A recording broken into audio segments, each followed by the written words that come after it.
আজকে আমরা দেখব কিভাবে খুব সহজেই উদ্ভিদের সরল টিস্যুর চিত্রগুলো আঁকা যায়। তো সরল টিস্যু কী কী আছে? প্যারেনকাইমা, কোলেনকাইমা এবং স্ক্লেরেনকাইমা। তো প্রথমেই দেখি প্যারেনকাইমা। প্যারেনকাইমা আঁকার জন্য প্রথমে আমি দুইটা পাশাপাশি বৃত্ত দিব। খেয়াল রাখতে হবে বৃত্তগুলো যেন সেম সাইজের হয়। এরপর এদের দুইজনের মাঝখান বরাবর নিচে একটা দিব, এরপর এই পাশে একটা দিব এবং এই পাশে আরেকটা দিব। এবার এর নিচে আরও দুইটা দিব। এভাবে আঁকার পর এবার আমরা এখানে নিউক্লিয়াস দিব।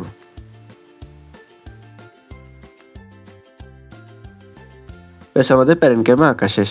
এবার আমরা আঁকবো হচ্ছে কোলেনকাইমা। কোলেনকাইমা আঁকার জন্য প্রথমে আমি একটা ষড়ভুজ আকার গঠন দিচ্ছি, এরপর পাশাপাশি এরকম সেম গঠন আমি আরেকটা দিব।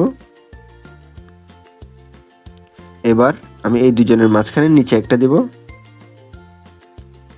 সেম এই পাশে একটা দিব এবং অপর পাশে আরেকটা দিব। এবার নিচে আমি দুইটা দিব। এভাবে দেওয়ার পর আমি এই লাইনগুলোকে একটু মোটা করে দিব।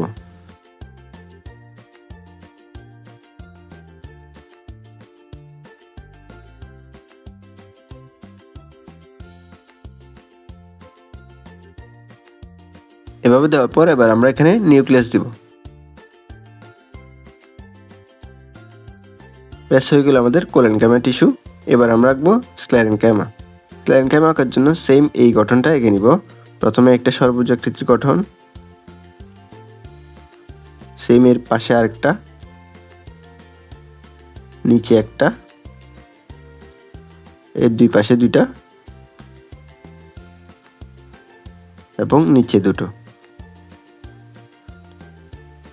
এবার এই লাইনগুলোকে আমি ডাবল করব, তবে এরকম মোটা করব না।